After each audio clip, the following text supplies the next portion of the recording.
할렐루야, 풍요로운 교회를 찾아와 주신 모든 분들을 주님의 이름으로 환영하고 축복합니다. 저는 오늘 여러분들과 함께 자랑, 교만, 그리고 유일신이라고 하는 말씀의 제목으로 함께 은혜의 말씀을 나누고자 합니다. 교회를 좀 다니시거나요, 좀 교리 공부를 해보신 분들은 이 단어를 많이 들어보셨을 겁니다. 이신득의 또는 이신칭의라고 하는 단어인데요. 믿음으로 의롭다함을 얻는다. 그리고 믿음으로 의롭다 칭함을 받는다 라는 뜻입니다.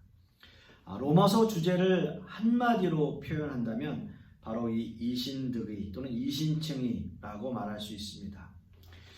이신득의 또는 이신칭의를 조금 더 상세하게 풀어서 설명드리면, 지난주에 우리가 함께 말씀을 나누었던 것처럼 하나님의 독생자 아들 예수 그리스도를 나의 구주로 영접하고 믿기만 하면 하나님께서는 우리에게 구원의 은혜를 허락하신다라는 겁니다. 그리고 이 은혜는 값없이 우리에게 주어졌지만 이 은혜는 결코 싸구려 은혜가 아니라 값을 매길 수 없는 한없이 큰 값비싼 은혜이다 라는 말씀을 함께 나누었죠. 여기서도 중요한 것은 믿기만 하면입니다. 믿음으로 구원의 은혜를 받는다라는 거였습니다. 그런데 오늘 본문에서 바울 사도는 이 은혜를 설명하기 위해서 뜻밖에도 피라는 단어를 사용하게 됩니다. 피, 믿음, 그리고 피라는 단어죠.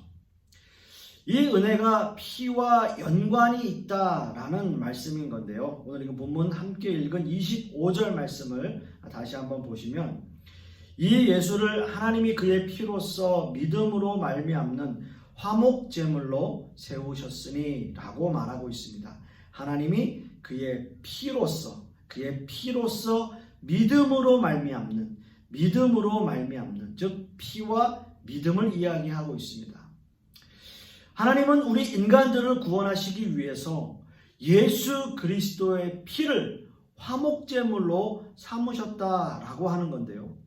화목제물은 하나님과 인간 사이의 화목을 위해 드려지는 제사였습니다. 다시 말씀드리면 오직 예수 그리스도의 피, 즉 보혈만이, 예수 그리스도의 그 보혈만이 하나님과 인간 사이의 화목을 이룰 수 있다라는 말이겠죠. 기독교 신앙의 기본은 바로 여기에 있습니다. 하나님과 인간 사이의 화목을 위해 하나님의 독생자 아들 예수 그리스도께서 우리를 위해서 십자가를 지셨는데, 우리를 위해서 십자가를 지셨다, 즉 우리를 위해서 피를 흘리셨다라는 겁니다. 결국 믿음과 피, 십자가가 다 연결되어져 있다라는 거죠. 이 십자가의 희생은 인간을 구원하시기 위한 하나님의 계획이고요. 예수 그리스도께서는 이 하나님의 계획에 자발적으로 순종하심으로써 모든 인류를 향한 구원의 길을 열어놓으셨다 하는 겁니다. 그래서 이런 결론이 나오게 되는 거죠. 오늘 이거 본문 26절 하반절 말씀을 보시면, 또한 예수 믿는 자를 의롭다 하려 하심이라. 예수 믿는 자를 의롭다 하려 하심이라.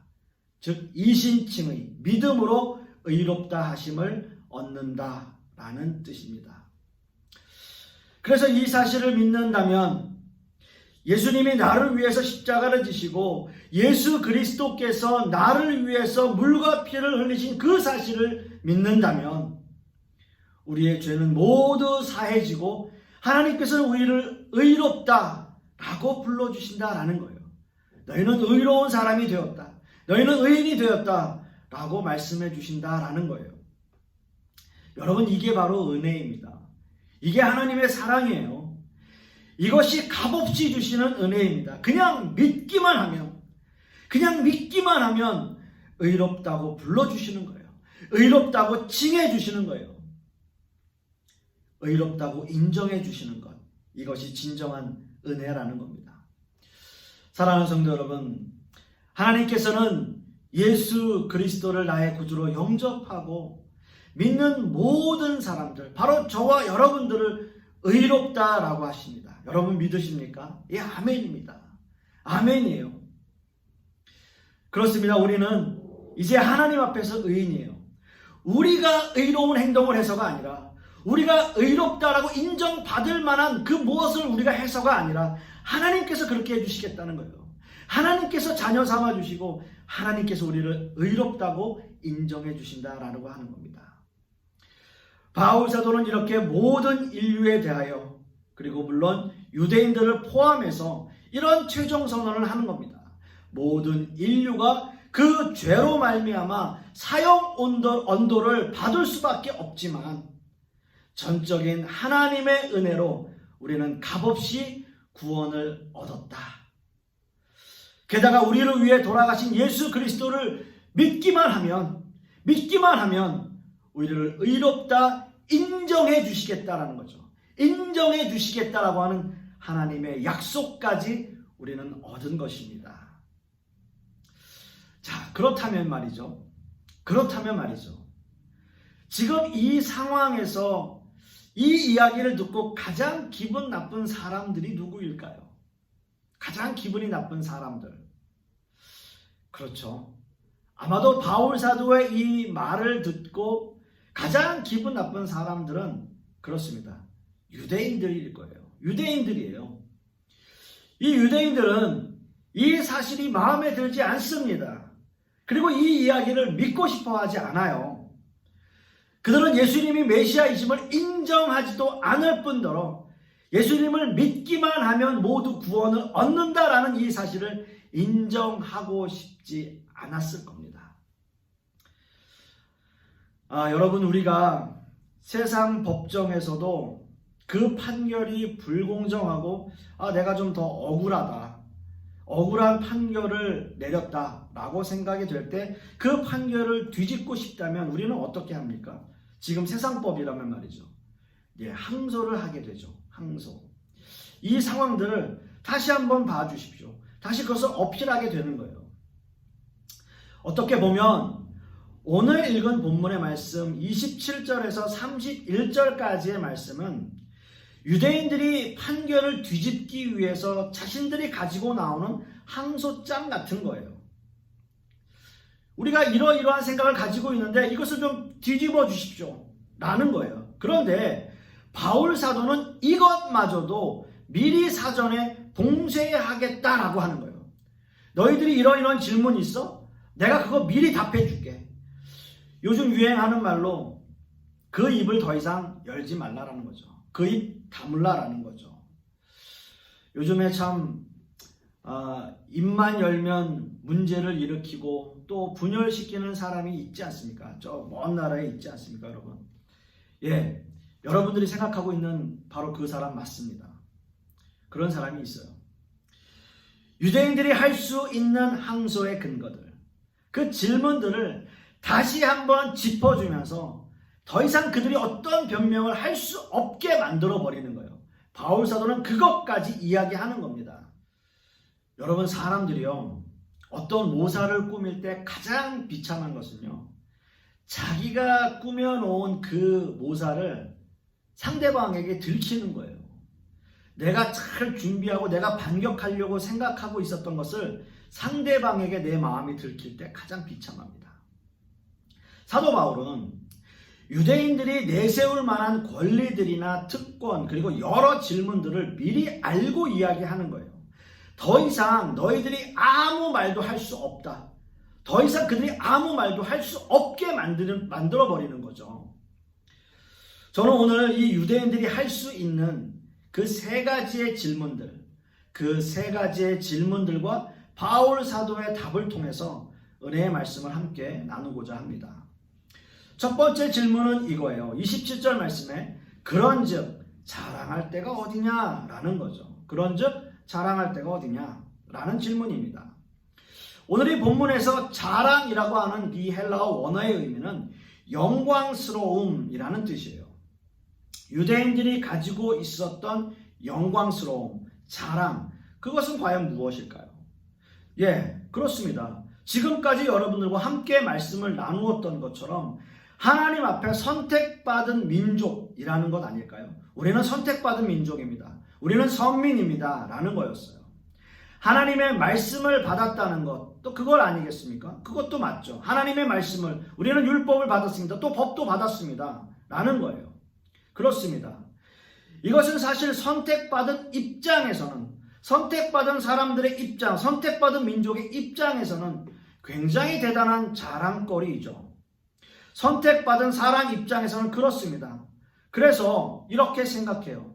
그래도 내가 너희들보다는 좀 난 것이 있으니까, 내가 당신들보다는 조금이라도 난 것이 있으니까, 우리 민족이 당신네들 민족보다는 그래도 좀 나은 구석이 있으니까 하나님이 우리를 택하신 것 아니겠는가라는 생각을 한다는 거죠. 충분히 그럴 수 있습니다. 그렇잖아요. 충분히 그런 생각할 수 있는 거죠. 예를 들어서 그런 티는 내지 않아도, 그런 모습을 보이지는 않아도 속에 은연중에 그런 마음 가질 수도 있죠. 내가 당신보다는 좀 나은 구석이 있으니까. 뭐 이런 의미입니다. 이게 자랑이 된다는 거예요. 이게 자랑이 됩니다. 하나님의 말씀인 율법도 마찬가지예요. 우리 민족이 그래도 이 율법을 따를 만한 지식이 있으니까, 우리가 그래도 이 율법을 따를 만하니까 우리에게 주셨겠지 라는 생각을 하게 됩니다. 자, 이제 여러분 한번 생각해 보세요. 사랑하는 성도 여러분, 이런 의식들이, 이런 생각들이 그 당시 유대인들에게만, 2000년 전에 유대인들에게만 있는 생각이었을까요? 아닙니다. 저는 그렇게 생각하지 않아요. 지금 이 시대를 사는 우리에게도 똑같이 이런 일들이, 이런 모습들이 우리에게도 있다라는 거예요. 뭡니까? 바로 신앙의, 믿음의 선민의식을 가지고 있는 사람들이 너무 많아요. 너무 많아요.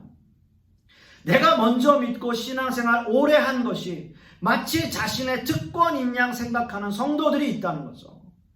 나는 남들보다 먼저 믿을 만한 조건이 있었기 때문에 남들과는 좀 다르다는 특권의식을 갖게 되는 거예요.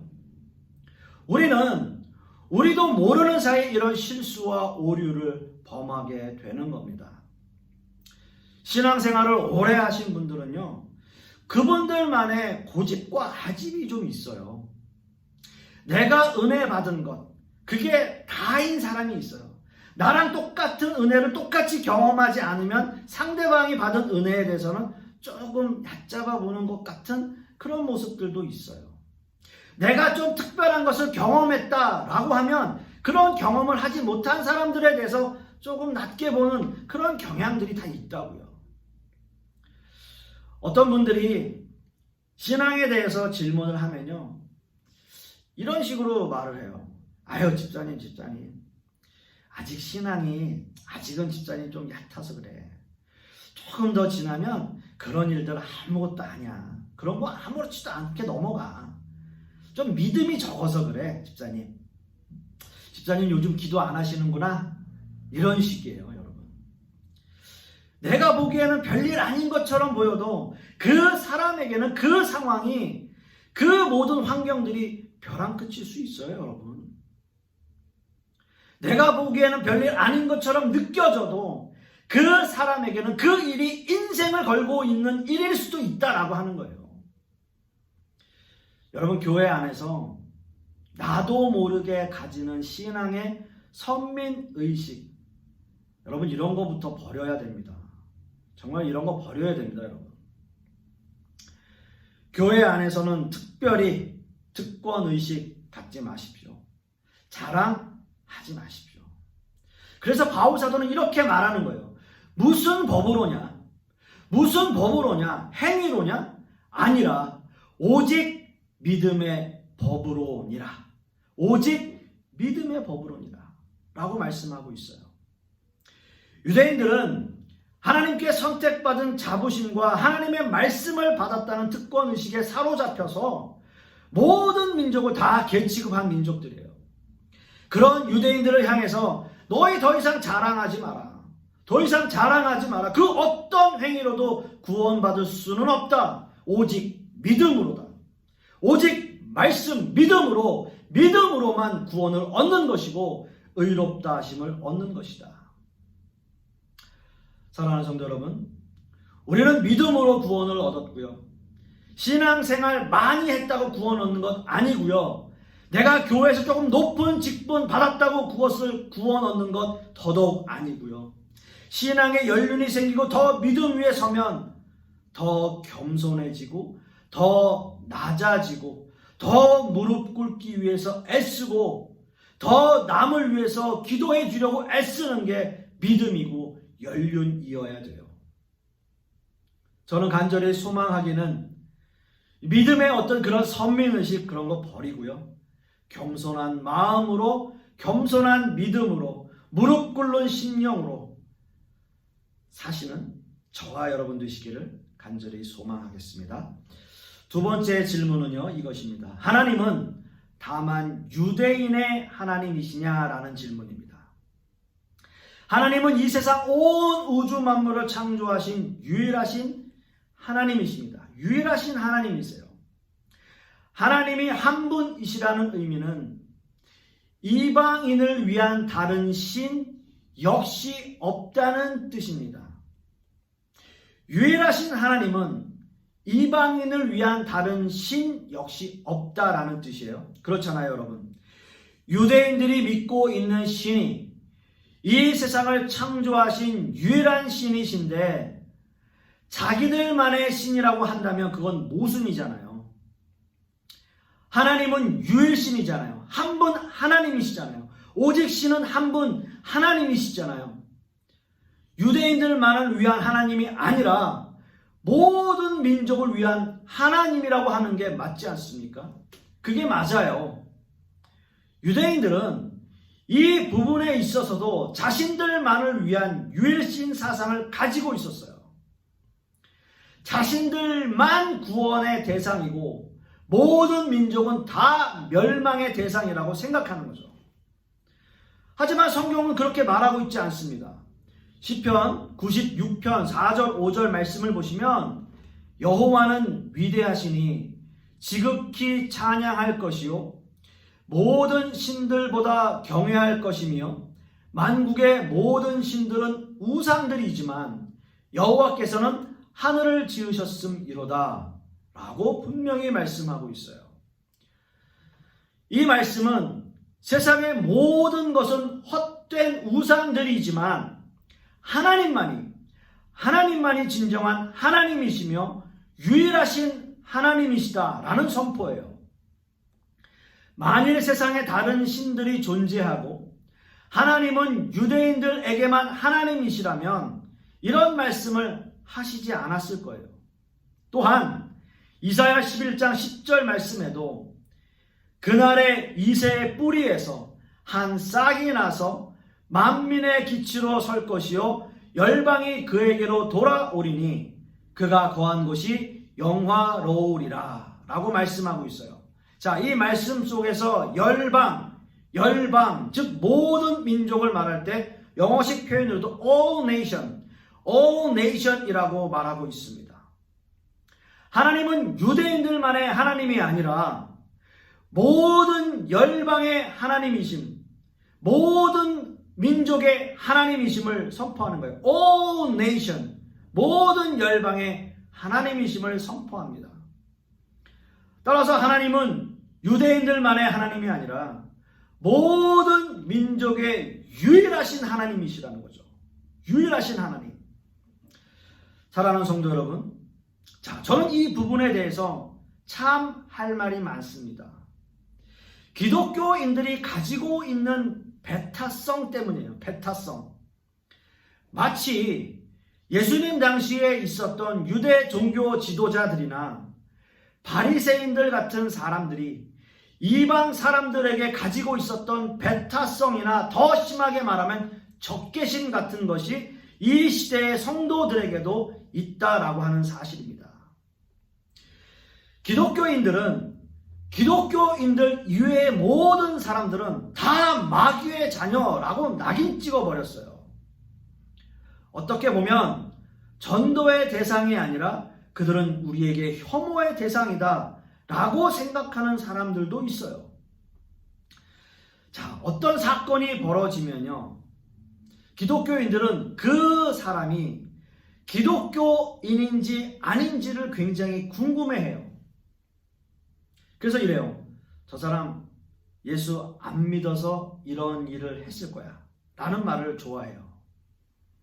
또 그 사람이 만약에 기독교인이라면 기독교인이긴 하지만 분명히 초신자일 거야. 아니면 제대로 신앙생활 안 하는 사람일 거야. 이런 식으로 이야기를 하는 거예요. 우리는 가끔 뉴스나 매체 미디어를 통해서 혐오 범죄를 일으킨 사람들을 보면 저 사람은 제발 기독교인이 아니기를 바랬던 적이 얼마나 많습니까? 우리는 이런 식의 기독교 신앙을 가지고 살아가고 있어요. 자, 그런데요. 지금의 이 시대는 정반대로 기독교인들에게 이 시대가 주는 교훈이 있어요. 아니, 세상이 우리 기독교인들에게, 교회에게 또는 목회자들에게 주는 교훈이 또 있어요. 이제는 세상이 교회를 밀어내고 있다는 거예요. 세상이 교회를 밀어내요. 이제는 세상이 교회에 대해서, 목회자들에 대해서, 기독교인들에 대해서 배타적이에요. 적개심을 갖고 있어요. 저는 이러한 사실이 너무나 안타깝습니다. 한 사람의 목회자로서 지금의 이 시대가 흘러가고 있는 이 시대의 풍습이나 이 시대의 모습이 너무나 안타까운 거예요. 기독교인들이, 교회가, 목회자들이 세상에 보여줬던 모습들 때문에 그 모습 그대로 지금 우리가 받고 있는 거예요. 너무나 안타까운 사실이에요. 오늘 바울사도의 말씀대로 하나님은 한 분이십니다. 한 분 하나님이시라는 뜻은 모든 인류의 하나님이 오직 한 분이신 하나님뿐이라는 사실이에요. 예수 그리스도를 구주로 영접하지 않은 사람들에게도, 믿지 않는 사람들에게도 하나님은 오직 한 분 하나님이십니다. 그것은 변할 수가 없는 거예요. 그렇기 때문에 예수 그리스도를 구주로 영접하지 않은 대가는 당연히 영원한 형벌일 수밖에 없는 거죠. 여기에 우리의 사명이 있습니다. 여기에 우리의 사명이 있어요. 믿지 않는 사람들에 대한 믿는 우리들의 사명. 이 세상에 유일한 한 분 하나님을 알지 못하는 사람들에게 하나님의 복음을 전할 사명, 그게 바로 우리에게 있다고요. 믿는 자들에게. 배타성을 가지고 밀어내는 신앙이 아니라 믿지 않는 사람들을 포용하고 그들을 하나님 품 안으로 인도해내야 될 사명을 우리가 갖고 있다라는 거죠. 사랑하는 성도 여러분, 이것이 바로 저와 여러분이 유일하신 하나님을 먼저 믿은 유일한 특권이죠. 유일한 특권이죠. 여러분이 가지고 있는 그 특권을 잊지 마십시오. 이것은 자랑하라고 주는 특권이 아니라 먼저 믿은 자로서의 책임감 같은 거예요. 이 특권을 잊지 않고 이 특권이 어떤 특권인지를 인지하고 사시는 저와 여러분들이 되시기를 간절히 소망하겠습니다. 이제 마지막 질문은 이겁니다. 그렇다면 그 율법을 파기하느냐라는 질문이에요. 율법을 파기하느냐. 아마도 유대인들이 충분히 할 수 있는 질문일 것입니다. 우리에게 율법을 주셔놓고서 이제 와서 율법이 필요 없고 오직 믿음으로만 구원받는다고 하시면 어떡합니까? 라는 거죠. 율법을 다 버려야 합니까? 라는 질문이 생기겠죠. 하지만 바울 사도의 대답은 단호하고 아주 간단합니다. 그럴 수 없다라는 거예요. 그럴 수 없다. 율법을 파기합니까? 그럴 수는 없다. 여러분, 율법이 뭐죠? 예, 법입니다. 법. 법은 자신의 죄를 깨닫는 역할을 합니다. 그런 도구로 사용돼요. 하나님의 말씀을 통해서 나의 죄를 깨닫고 내가 하나님 앞에 얼마나 큰 죄인인가를 인식하며 하나님의 은혜에 무한한 감사를 드리는 것, 이것이 하나님의 법을 깨닫는 거예요. 그게 율법의 역할이에요. 율법은 이러한 용도로 사용되어지는 겁니다. 그렇다면 어떻게 율법이 세워지는 것일까요? 하나님의 구원 계획 안에서 율법의 역할은 죄를 드러내는 것이며 또한 정죄하는 역할을 하게 됩니다. 그래서 모든 인간은 이 율법을 다 지킬 수 없기 때문에 모두가 다 죄인일 수밖에 없다라고 말해요. 율법은 이렇게 우리를 가두어 두는 거예요. 그러나 여러분, 하나님의 구원 계획은 이렇게 인간이 죄책만 가지고 살게 내버려 두시지 않으십니다. 하나님의 독생자 아들 예수 그리스도를 이 땅에 보내셔서 믿음으로 말미암아 죄인들을 해방시키러 오실 때까지만 율법이 우리를 가두게 되는 거죠. 그래서 이 율법과 믿음은 긴밀하게 연결되어 있어요. 긴밀하게 연결되어 있어요. 믿음은 율법이 정죄한 사람들을 의롭다고 불러주기 때문이에요. 믿음으로 불러주는 거예요. 따라서 이 믿음에 의해서 율법은 성취되며 율법은 사랑으로 완성되어지는 겁니다. 율법은 사랑으로 완성되어져요. 예수님이 말씀하십니다. 마태복음 22장 36절에서 40절까지의 말씀에 선생님, 율법 중에서 어느 계명이 크니이까? 예수께서 이르시되 내 마음을 다하고 목숨을 다하고 뜻을 다하여 주 너의 하나님을 사랑하라 하셨으니 이것이 크고 첫째 되는 계명이요 둘째도 그와 같으니 내 이웃을 내 자신같이 사랑하라 하셨으니 이 두 계명이 온 율법과 선지자의 강령이니라 라고 말씀하고 있습니다. 그렇습니다, 여러분. 사랑, 이것이 바로 율법을 굳게 세우는 도구입니다. 사랑이에요. 답은 사랑에 있어요.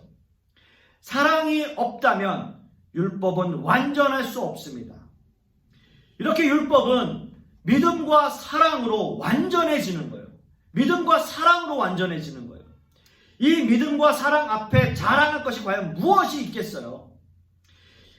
이 하나님만이 나만을 위한 하나님이라고 어느 누가 말할 수 있겠느냐라고 하는 거죠. 하나님의 그 사랑 때문인데요. 우리가 믿기만 하면 하나님의 자녀 삼아주시고 우리를 구원해 주시는 분이 바로 하나님이신데요. 어떻게 그분이 나의 하나님이다 라고만 이야기할 수 있겠냐고요. 사랑하는 성도 여러분, 우리의 지난 모습을 생각해 볼 때 우리는 한없이 비천하고 부족한 사람들이었습니다. 그러나 예수 그리스도의 은혜와 사랑으로 말미암아 한없이 큰 은혜를 입은 자들이 되었습니다. 여러분, 이것에는요, 그 어떤 우리의 자랑도 있을 수 없고요, 그 어떤 우리의 조건도 있을 수 없습니다. 그저 은혜일 수밖에 없는 거예요. 그저 은혜일 따름이에요. 그렇습니다. 항소장을 가지고 다시 한번 항변할 수 있는 질문들에 대해서 바울 사도는 그 질문과 대답을 통해 모든 것을 명백하게 설명해 주셨어요. 그들이 아무 말도 할 수 없을 만큼. 2000년 전에 바울 사도가 전하고 있는 이 질문과 답은 지금 이 시대를 살아가고 있는 우리 신앙인들에게도 똑같이 적용됩니다. 우리는 우리도 모르는 사이에 신앙의 자부심과 나만을 위한 하나님, 그리고 남을 배려하지 못하는 철저한 배타심을 가지고 살아가고 있기 때문인 것이죠. 그렇기 때문에 우리는 더욱 믿음과 사랑으로 우리의 신앙을 세워가야 할 것입니다.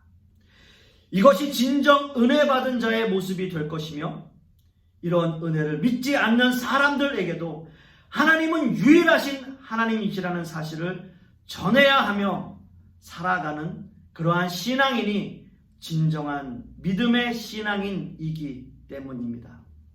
저는 간절히 소망하기는 우리도 이러한 믿음을 가지고 이러한 사랑을 가지고 유일하신 하나님, 그 한 분 하나님을 모든 믿지 않는 사람들과 모든 세계에 전할 수 있는 저와 여러분 되시기를 소망하며, 또 한 주간 그러한 모습을 가지고 그러한 결심을 가지고 살아가시는 저와 여러분 되시기를 간절히 소망하겠습니다.